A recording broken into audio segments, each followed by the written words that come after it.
بچوں پر استوار ہے. کیا وہ آج کے نوجوان میں جو پاکستان میں رہتا ہے اور میں رہتا ہے اور اس کے زندگی کے حقائق ایسے ہیں اور معاشرتی مسائل ایسے ہیں، کیا کلیسیا کی خدمات نوجوانوں کی زندگی کو دیتی ہیں یا نہیں، یا نوجوانوں کے مسائل کا جواب دیتی ہیں کہ نہیں؟ کلیسیا یقیناً نوجوانوں میں دلچسپی لیتی ہے، لیکن اور شاید کچھ پروگرامز بھی کرتی ہے، سرگرمیاں بھی کرتی ہے، لیکن جواب اس سے بہت آگے جاتا ہے کہ کلیسیا کی سرگرمیاں جو وہ نوجوانوں کے لیے کرتی ہیں، کیا وہ نوجوانوں کے مسائل یا حقائق کی بنیادوں کو بھی چھوتے ہیں یا نہیں؟ کلیسیا تو زیادہ تر سے زیادہ تر کرکٹ ٹورنامنٹ کرے گی، موسیقی کا پروگرام کرے گی، یا کوئی ڈبیٹ کرے گی، یا مضمون نویسی کا مقابلہ کی، یا کسی بھی طریقے سے نوجوانوں کو تھیانے لگائے گی. تو کیا یہ 2-3 گھنٹوں کا میں تھیانے لگانا ان کے مسائل کا حل ہے یا نہیں، یا صرف یہ پین کلر ہے؟ چلو ایک پروگرام کرتے ہیں، 1-2 مہینے خوش رہنا، چپ رہنا، پھر کریں گے پھر. تو زندگی کو ایسے کسوں پر نہیں گزارا جا سکتا. کلیسیا کو نوجوانوں کی روحانی، جیسے آپ نے لفظ استعمال کیا، روحانی ضروریات کو پورا کرنے کے لیے قدروں کو اجاگر کرنا چاہیے، جن پہ پاؤں رکھ کر نوجوان مستقل مزاجی سے ہر آزمائش، ہر خطرے سے، ہر چڑھاؤ سے گزریں اور کامیاب خوش زندگی گزاریں، یا باطن کی شادمانی لیں، یا خوبصورتی دیکھیں، زندگی کے پھیلاؤ کو دیکھیں. تو یہ کلیسیا پر فرض ہے نہ صرف نوجوانوں کے لیے بلکہ ہر ایک کی ضروریات کو دیکھیں، جو بزرگ ہیں، جو بالکل بے بس ہیں، جو معذور ہیں، اسپیشل پرسنز ہیں، سب کی ضروریات کو دیکھیں. نوجوانوں کو اس لیے زیادہ کہتے ہیں کیونکہ ہماری آبادی کا زیادہ تر 90% نوجوانوں پر مشتمل ہے. لیکن ٹو بی ویری فرینک، مخلص طریقے سے میں آپ کو بتاؤں، ہر الہامی مذہب شخص کے لیے جو پرانی روایت قائم رکھتا ہے، اس کو نوجوانوں کے دور حاضرہ کے مسائل سے متعلق ضروریات پوری کرنے میں نااہل ہے. لہذا نت نئے آدم چننے چاہیے، نت نئے مواقع، امکانات بنانے چاہیے کہ نوجوانوں میں سے جو نوجوانوں کے مسائل اور ضروریات کو سمجھیں، ان کو اینیمیٹ کرنا چاہیے، ان کو موبلائز کرنا چاہیے، وہ بات چیت کریں. مشتاق اسد نے کہا کہ ہم نے ایک غلط شفٹ کر دیا ہے کہ خاندان سے شفٹ کر کے اداروں کی طرف چلے گئے کہ ادارے ہماری ضروریات پوری کریں گے. تو یہ غلط شفٹ ہو گیا. لیکن میں اس کے درمیان ادارے کہہ لیں یا گروپ کی ایک تعارف دے رہا ہوں کہ نوجوانوں کو اداروں سے اتنی توقع نہیں کرنی چاہیے، اداروں سے صرف پذیرائی اور حوصلہ افزائی مانگنا چاہیے. نوجوانوں کو خود بیٹھ کے اپنے مسائل کا تجزیہ کرنا چاہیے، اپنے امکانات اور ذرائع وسائل ڈھونڈنے چاہیے، اور ان میں پیرش یا ادارے یا کلیسیا کے خادم مدد کر سکتے ہیں، کر سکتے ہیں، معاونت کر سکتے ہیں.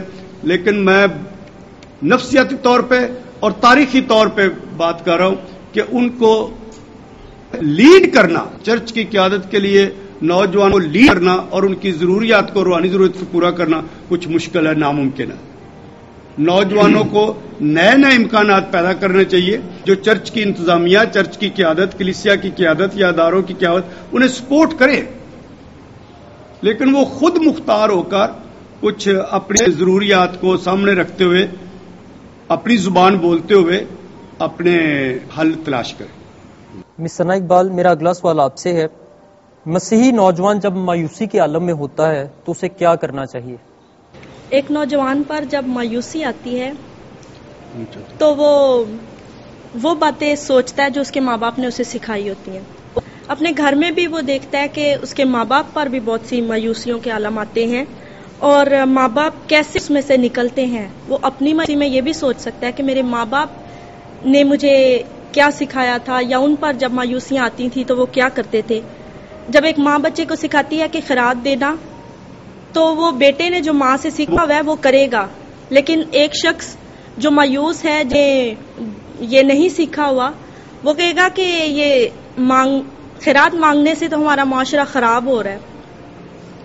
حالانکہ وہ یہ نہیں سوچتا کہ جو شخص خیرات مانگ رہا ہے وہ اپنے آپ کو کتنا چھوٹا اور ضرورت مند اور کمزور شو کر رہا ہے لوگوں کے سامنے.